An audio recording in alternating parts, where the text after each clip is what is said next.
What's up everybody? So today we're back in the garage working on the Subaru. As you guys just saw there, I got myself an engine hoist and stand from Harbor Freight. So let's go ahead, put this together because as you guys saw in the previous video, I ended up getting myself a complete WRX drivetrain for this GF Wagon. So we need to get this EJ22 out of here. So let's go ahead, show you guys exactly what I got and then get these things assembled so we can get this motor out of here. So starting things off, as you guys can see there, I got the 1,000-pound engine stand as well as the 2,000-pound engine hoist. So both of these items, Harbor Freight had on sale. So it's a good little deal to get both these items here. The only thing is this one here is non-foldable, whereas our hoist here is foldable. I looked at the one that was foldable, debated on getting that one, but I figured, you know what, this should be more than enough, especially that being 1,000 pounds. The Subaru engine, I think, is under 500 pounds, so shouldn't be a big deal there. We'll probably have to get another one because I do have that WRX motor that needs to be put up on a stand as well.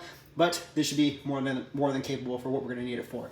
Now, as far as the hoist and everything, like I said, it's a 2,000-pound rated one. It's foldable, so we can keep that thing out of the way. The only issue is, as you guys can see here, this is my distance between the car and the floor there, and this thing's not really movable at the moment because we've got no rear subframe or nothing back there because we're doing all the rust repair. And the other thing that I ended up getting here was this load leveler, so should keep it so that the engine's level when we go to pull this thing. But yeah, we pretty much got everything removed that we're going to need to in this car. As you can see, the transmission stuff's out. It's mostly just the engine. We'll need to disconnect the radiator and everything, but shouldn't be too bad. So first step here, let's get this stuff here put together.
And just like that, we now have our engine hoist and our engine stand completely built, ready to go. This engine hoist seems to be pretty nice. I tried jacking up to see how high it would go through the ram, and it basically goes all the way up to our ceiling here. So hopefully I have enough clearance here to get the engine out of the Subaru, but looks to be a pretty good little unit. We got the casters on all 6 locations here.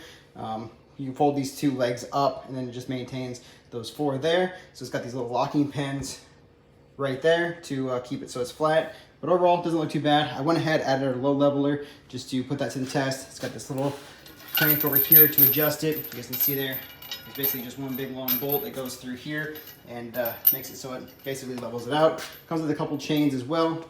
And then as far as our engine stand, pretty basic. We just got the 2 casters on the front, and then the 2 rear wheels just keep straight. So overall, shouldn't be too bad. I'll probably have to get some bolts that are long enough to go through here so that when we do pull the engine out, we can have a place to mount them, because I think the training bolts are probably too short to go through there.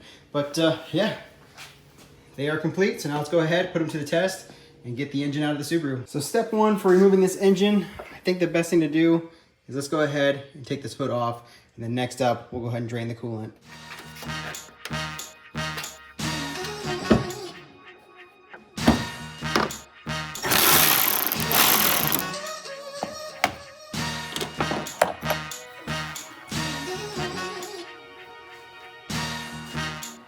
Hood is off. Definitely need to upgrade to the aluminum one or a carbon fiber one, but now we have all the room in the world here for the engine removal.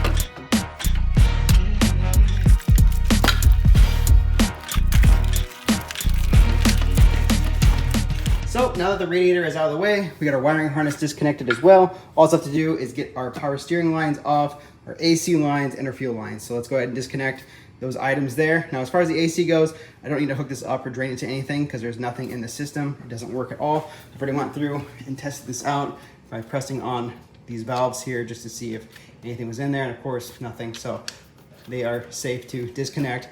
So once those are out of the way, we can hook up our chain and get this thing hopefully yanked out of here.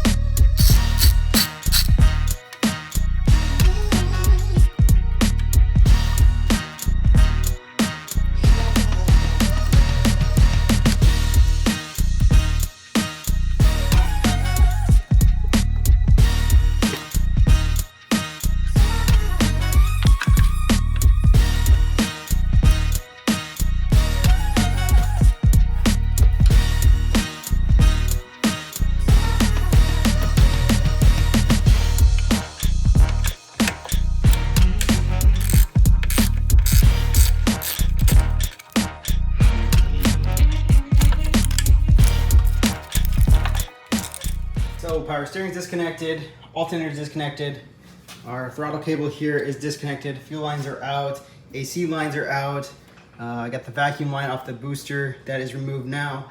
So I think that should be everything. So all I have to do is get the motor mounts off, we'll get the chain and stuff hooked up onto this thing, and like I said, hopefully get this thing pulled out of here. So you guys can see here, I went ahead and got the hoist hooked up. Hopefully this works. You can see there I use this bracket here. That's what I see most people saying online. I went and hooked up on the back side there with the transmission mounts. And then I just went here around one of the intake runners. I don't know if that's the best idea, but we'll see how this goes.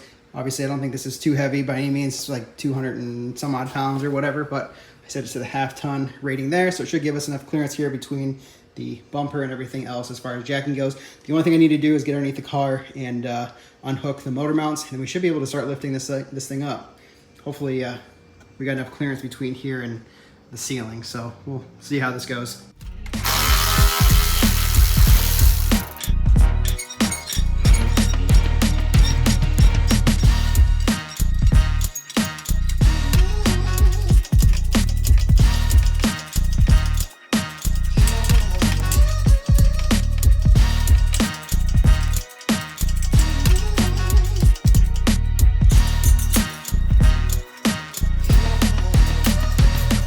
Look at that.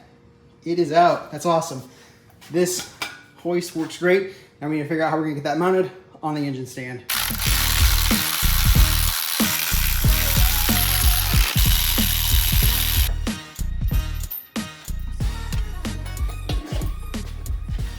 As you can see there, the engine is officially off the hoist and now on the stand. A little bit of struggle, as you can see here, these back legs are just slightly too wide. They don't really clear the ends of these hoist here. So it did make a little bit of contact, but you have to do a little bit of kind of, I don't know, teetering with it back and forth. So you get the backing piece off of the stand itself to mount on the back of the engine. Then you slide the stand onto the back of that, drop the back end down, and just slowly kind of work it back and forth until it goes on its own. But yeah, it is now off. And if you guys are looking to do this yourself, or have a WRX or 2.2 liter, whatever Subaru engine, these bolts here are M10 by 1.25, just got some washers. These ones here specifically are grade 8, and they are also 100 millimeters long, so it worked great in all these spots, didn't go too far, didn't poke out the back or anything, so perfect clearance on that one. But yeah, the engine is now off. We will definitely have to get another one of these engine stands for when we go to get the WRX engine switched out in here, so I can leave this 2.2 liter on this stand and then just get another stand for that other WRX engine. But yeah, it's all removed. These stands, the leveler, everything worked great. This was actually a lot easier than I thought it was going to be in order to get the engine out. But yeah, it is all removed and looking like a mess, but it's all out. So there you guys have it. We got everything done that I want to get completed today. We got the engine stand and hoist completely built. We got the engine pulled out of the Subaru, so now we have tons of room in here. I will say, getting the engine pulled out of here, I was a little nervous. I've never pulled an engine out the top. I've always dropped them out the bottom, and doing it out the top method honestly wasn't too bad. We did have plenty of room in here in the garage for clearance. The only thing that I had issues with was getting the stand to line up with the engine itself to get it off the hoist. The Harbor Freight one, like I said, I wish was just a little bit wider to accept that engine stand, but other than that, everything worked great. I'll need to get another stand, like I mentioned earlier, to get it for the WRX engine once we do jump into that. So for now, we have everything stripped out of the way and everything is good to be cleaned up here in the next video. So we'll go through in the next one, pull all the wiring out, we'll get all the AC lines out, the brake lines, fuel lines, we'll go into the interior, we'll get all the heater core, HVAC stuff out of there. The only thing I'm not going to pull out just yet is going to be the front subframe here and the steering gear and all that kind of stuff, just because I don't know if you guys saw it very well when I pulled the engine, but I noticed it right away.